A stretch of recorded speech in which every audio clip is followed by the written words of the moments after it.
File efficace. Oh non! Mais quoi encore? Tu sors la technique de malade. Ah non, pas la douche! Bouge pas, je suis là. Ah bah merci Rémi. Bonjour, aujourd'hui c'est la Saint Petit Stylo 4 couleurs, alors bonne fête à tous les petits stylos 4 couleurs.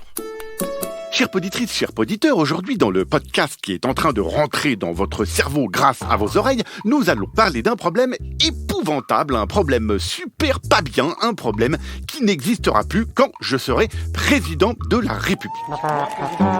Je laisse Iñaki qui m'a laissé un message vous l'expliquer ce problème, alors Iñaki, vas-y, c'est à toi. Salut Rémi, je m'appelle Iñaki et j'ai 6 ans et demi. À la piscine, on est tout le temps obligé de mettre un bonnet et ça m'agace.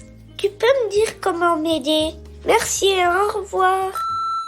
Voilà, effectivement, pourquoi le bonnet de bain? Pourquoi ce truc?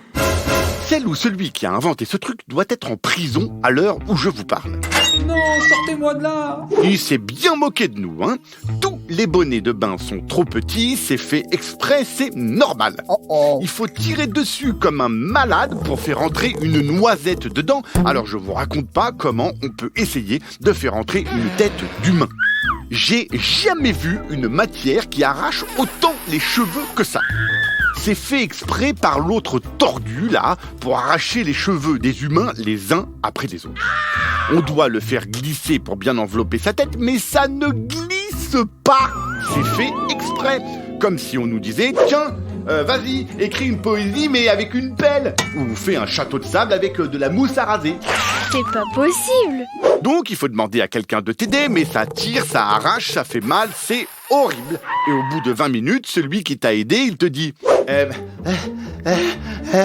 ben voilà, ça y est, c'est bon, il est installé ce satané bonnet de bain, tu vois, c'est pas si compliqué. Pas la peine de hurler, de me taper, de me griffer, hein.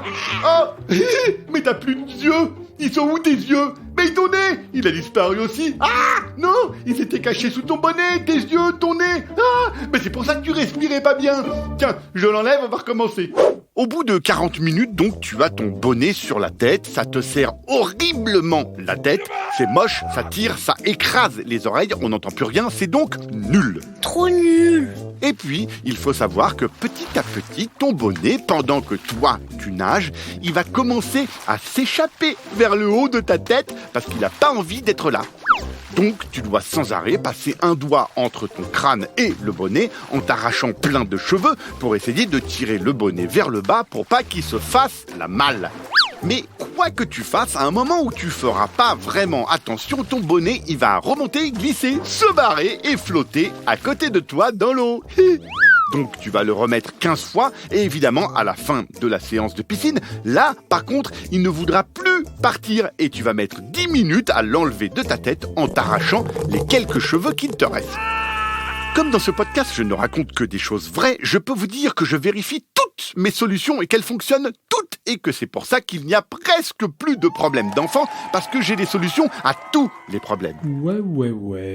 Je suis donc allé voir un scientifique spécialisé dans le bonnet de bain, un bonnet de baintologue. Voici ce qu'il m'explique. Le bonnet de bain, voyez-vous, n'est-ce pas, mon bon ami, a une fonction, n'est-ce pas? Il sert, voyez-vous, n'est-ce pas, mon bon ami, à éviter que les cheveux des nageurs, n'est-ce pas, voyez-vous, ne tombent dans l'eau, bouchant donc, n'est-ce pas, voyez-vous, les canalisations. Et sans oublier que que le broderie d'arton, ça rentre et ça ne sort pas de notre côté, alors que... Ok, merci le bonnet de baintologue. Personnellement, j'ai pas compris la fin de l'explication, mais le début, c'est bon. On a tout compris, n'est-ce pas, mon bon ami? Ça rentre et ça ne sort pas de notre côté, alors que... Mais le truc que je ne comprends pas quand même, c'est pourquoi quand on enlève le bonnet de bain, on arrache en moyenne 450 cheveux qui tombent dans la douche et vont boucher quand même les canalisations. Je ne comprends rien. En plus, quand on a des poux, les poux, ils ne peuvent pas profiter de la piscine puisqu'ils sont enfermés dans ce plastique horrible. Ce n'est pas gentil pour les poux qui ont le droit d'aller à la piscine comme tout le monde. Pourquoi on ne fait pas des bonnets de bain en papier ou en laine ou en carton, en mousse ou en éponge? Bref, des bonnets enfilables s'il vous plaît. Donc, en attendant les bonnets de bain en papier, j'ai bien une solution, mais elle est un peu pénible. Tu t'enduis la tête de miel, de colle néoprène, de scotch double face et de chewing-gum mâché. Attention, s'il manque un ingrédient, ça fonctionne pas. Ensuite, tu enfiles ton bonnet avec l'aide de 4 adultes qui tirent comme des malades pour que ta tête puisse entrer dans ton bonnet. Et tu le gardes toute la vie. Voilà, plus besoin de l'enlever, de le mettre à chaque fois que tu vas à la piscine et de perdre 800 cheveux. En plus, plus besoin de se sécher les cheveux, plus besoin de se shampouiner les cheveux avec des shampoings qui piquent les yeux. Tu vas gagner 3 minutes 30 chaque jour, ça va finir par faire pas mal à la fin d'une année et tu peux donc en profiter pour apprendre une langue étrangère. Allez, merci qui ? Ah bah merci Rémi. Un podcast original, Billy de Cast.